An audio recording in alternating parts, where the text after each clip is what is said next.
তো সবাই কেমন আছেন? আলহামদুলিল্লাহ আমি খুব ভালো আছি। দেখতে পাচ্ছেন প্রচুর টায়ার্ড, প্রচণ্ড ক্ষুধা লেগেছে। তো আমি এখন বর্তমানে আছি রাব্বানি হোটেলে, যেটা হচ্ছে মানে বিহারীপট্টির ভিতরে যেটা, না সরি বিহারীপট্টি না, বেনারসি পল্লীতে। তো এত ক্ষুধা লেগেছে, বাইরে এত গরম, তো আমি ওখানে যে হাত মুখ ধুয়ে টিস্যু দিয়ে মুখটা মুছে বসে আছি। এখন কি খাবো এটা নিয়ে কথা হচ্ছে, নান খাবো না সবজি খাবো না ভাত খাবো, কি যে খাবো কোনো ডিসিশনই নিতে পারছি না। এত ক্ষুধা লাগছে, এত ক্ষুধা লাগছে, মানে ভাষায় প্রকাশ করতে পারছি না। আর আমার প্রচণ্ড ক্লান্ত লাগছে, ক্লান্ত লাগলে আমার মুখের দিক তাকালে আমার বোঝা যায়। পাঠক আমাকে বলছে যে হোটেলে সব খাবার আছে, তো সব খাওয়াবো, যাতে এত ক্লান্ত কেন। তো আমি বলছি, আমি কথা বলতে পারছি না, আমার এত ক্ষুধা লাগছে।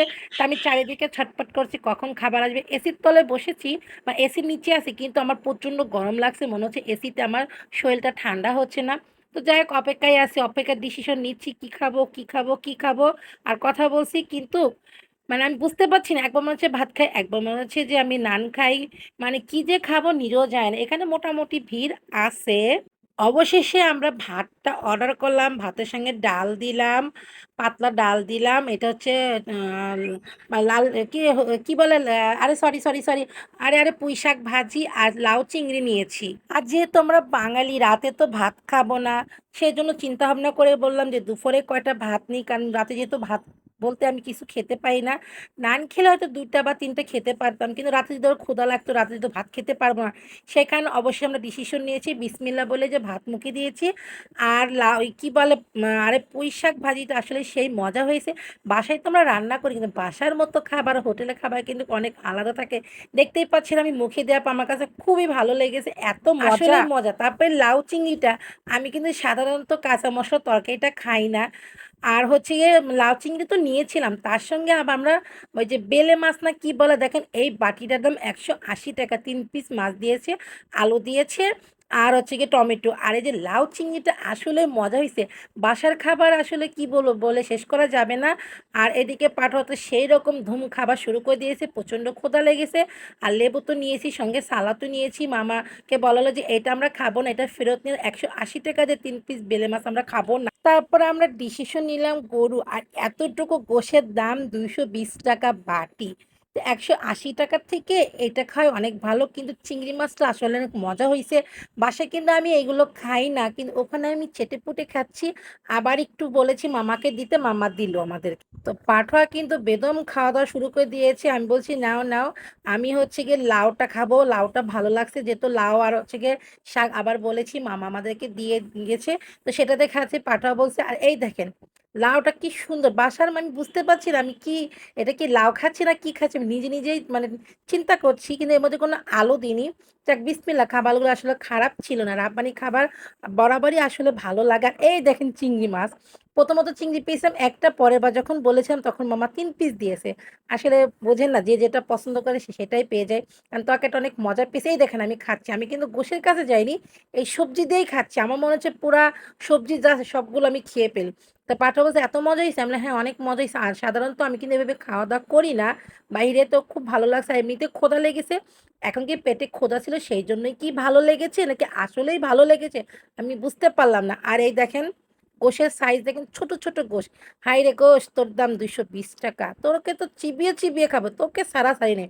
তো পাঠাও বলছে, "খা, ভালো করে খা। যেহেতু ৳২২০ র বাটি নিয়েছি, এরা ছাড়াছাড়ি নেই।" তো আমি সুন্দর করে প্রসেসিং করে মাখিয়ে, সঙ্গে একটু লেবু দিয়েছি চিপে, দিয়ে লবণ দিয়েছি, সুন্দর করে মাখিয়ে দেখছেন না, চাবিয়ে দেখছেন?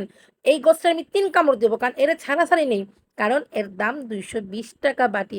৩ ৬ পিস দিয়েছে। তার মধ্যে একটা তেল ছিল। তো মিলে-ঝিলে খাচ্ছি, আর ডাইনে বাঁয়ে তাকাচ্ছি। মামারা দেখছে আমি ভিডিও করছি, খাচ্ছি। তো মামা বলছে, "হ্যাঁ, মামা খান আর ভিডিও করেন।"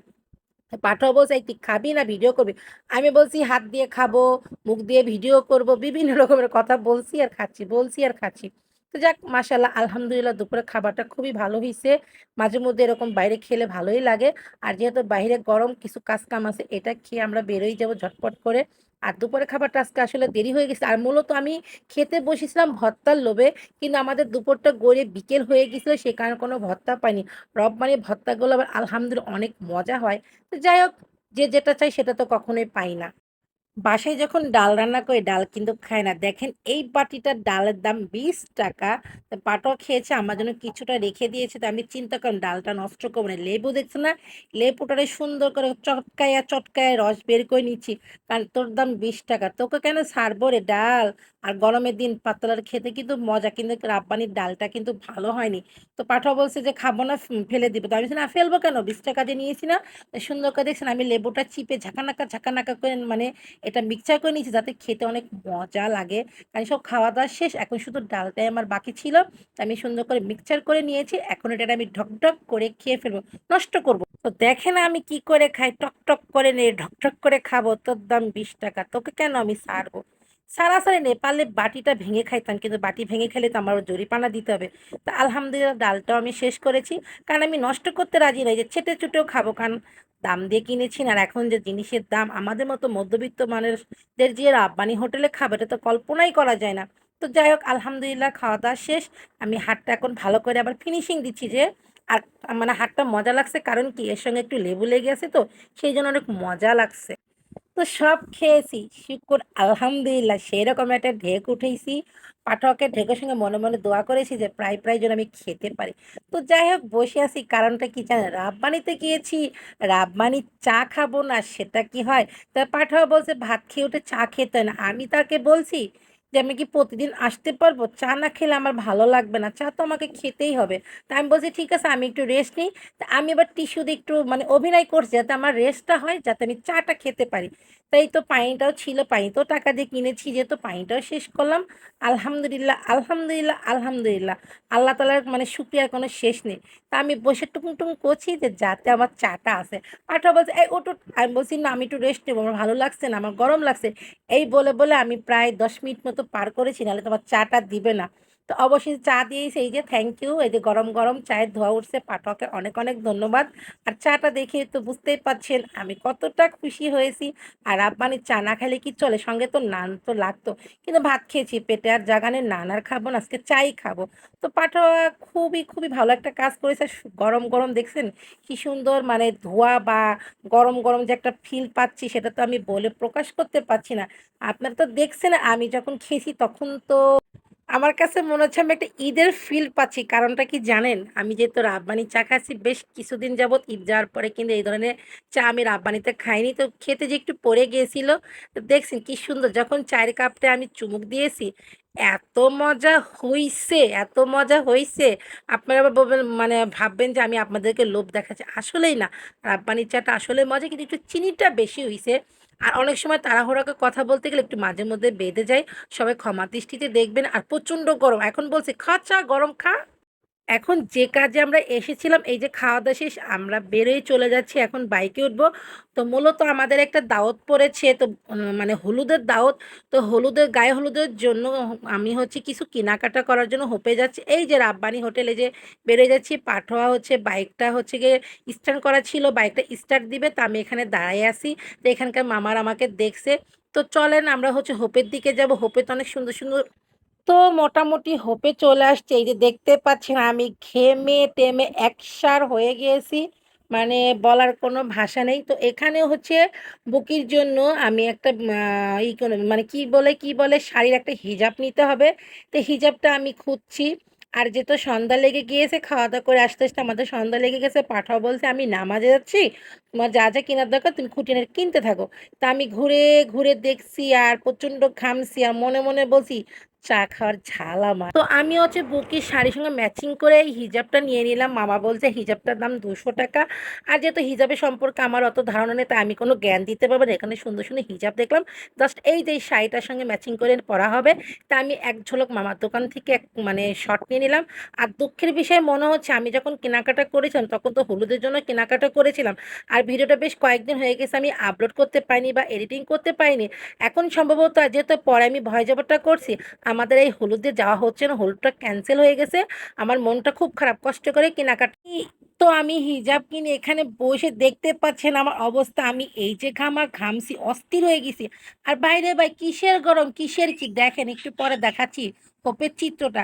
তো যখন আমি কেনাকাটা করতে গেছিলাম তখন তো আমি জানতাম না যে আমাদের হলুদে যাওয়া হবে না। শুধু আমি এত কষ্ট করে এতগুলা ঝামেলার মধ্যে প্যারার মধ্যে পড়ে গেছি। এখন তো কিছু করার নাই। তা আমার ঘামের চোটে আমি টিস্যুতে মুছছি আর মনে বলছি, কেন যেন এসির মধ্যে বসে আমি চা খেতে গিয়েছিলাম আমার সেই ঝালটা। তো এই দেখেন, কার মাথা কে খায়? আর আমরা বলি যে গরম। আমি শুধু বলি গরম। গরমে সবাই কি করে বাহিরে যায় সেটা আমি নিজেও বুঝতে পারছি না। আচ্ছা আপনারা বলেন তো এখানে কোনো গরমের কোনো চিহ্ন বা কোনো কিছু আছে?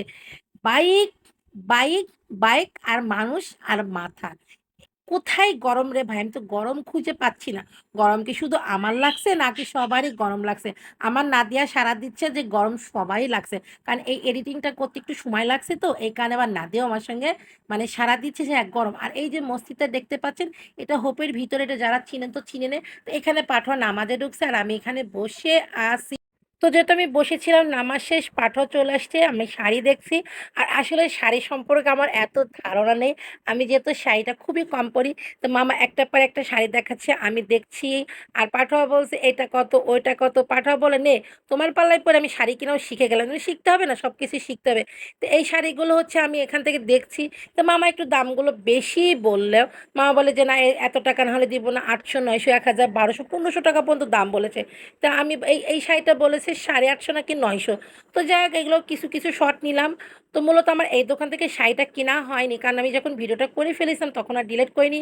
এখানে কিছু ভালোও লেগেছে আবার ভালোও লাগেনি। তা আপনাদের সঙ্গে শেয়ার করার জন্য কয়েকটা শর্ট নিয়েছি। আর যেহেতু হলুদের শাড়ি আমি নিজেই কনফিউশন যে আমি কী করব। তারপরে মামা দেখাচ্ছে আমি দেখছি, মামা দেখাচ্ছে আমি দেখছি। আর পাঠও আমার সাথে চিল্লাইতেছে এটা নিয়ে যে কি করি। আর এই যে এই হলুদ শাড়িটা এই যে একদম সামনে ক্যামেরা, এটা হলো জামদানি। এটা বলছে 1200 টাকা। আমার মনটা মানছে না। এখন মন না মানলে তো হবে না, যেহেতু হলুদের জন্য আমি মানে শাড়িটা কিনবো। তো অবশেষে আরেক দোকানে আসছি, লাস্টে এই শাড়িটাই পাঠোয়া পছন্দ করলো। তো শাড়িটার দাম খুবই কমের মধ্যে নিয়েছি 550 টাকা। এই শাড়িটাই ওই মামা চেয়েছিল 850 নাকি 900। এই কারণে আমি ওখান থেকে নিয়ে এখান থেকে নিয়েছি পরবর্তীতে। তো আসলে কষ্ট করলাম কিন্তু আমি আমার হলুদে যেতে পারলাম না। তো শাড়িটা যেহেতু কিনেছি রেখে দিলাম, কোনো এক সময় আমি পরে আপনাদের সঙ্গে শেয়ার করব। আর যেহেতু আমি শাড়ি বেশি একটা পরতে পারি না, এই পাশেরটাও শেয়ার করলাম। তো পাঠাও বলছে এটা নিব না ওইটা নিব। আসলে কনফিউশন, তারপরেও আমি ডানেরটাই নিব কারণ এই শাড়িটা আমি নিব না, কারণ এটাই আমার কাছে ভালো লাগছে। আর ছেলেটা বলছে যে আপু আরও দেখবেন। তা আমি বলছি না শাড়িটার আর কিছু দেখবো না, আমি এটাই দেখবো। তো অবশেষে এটা হচ্ছে 550 টাকা দিয়ে নিলাম। আর এই জামদানিটার দাম চাইছে হচ্ছে 500 টাকা। তা আমি বললাম না জামদানি আর নিব না, আমি এই কালারটাই নিব, এটা আমার কাছে খুব ভালো লাগছে। তো বাসায় একটা আপু ছিল, তো আপু বলছে যে আপু আপনি যেহেতু একটু ফর্সা আপনি ওই শাড়িটা নেন ভালো লাগবে। পাঠাও বললো যে এই শাড়িটা নেন এইটাই ভালো লাগবে। এই যে এটা না, এটা আর কি জামদানি, একটু আপনাদের সঙ্গে শেয়ার করলাম। জামদানি আসলে বিভিন্ন রকমের হয়। আসলে তোমার মানে অভিজ্ঞতা নাই আপনাদের সঙ্গে শেয়ার করার। আমি হচ্ছে ভাঙা মানুষ, তো যতটুকু পারলাম ততটুকুই।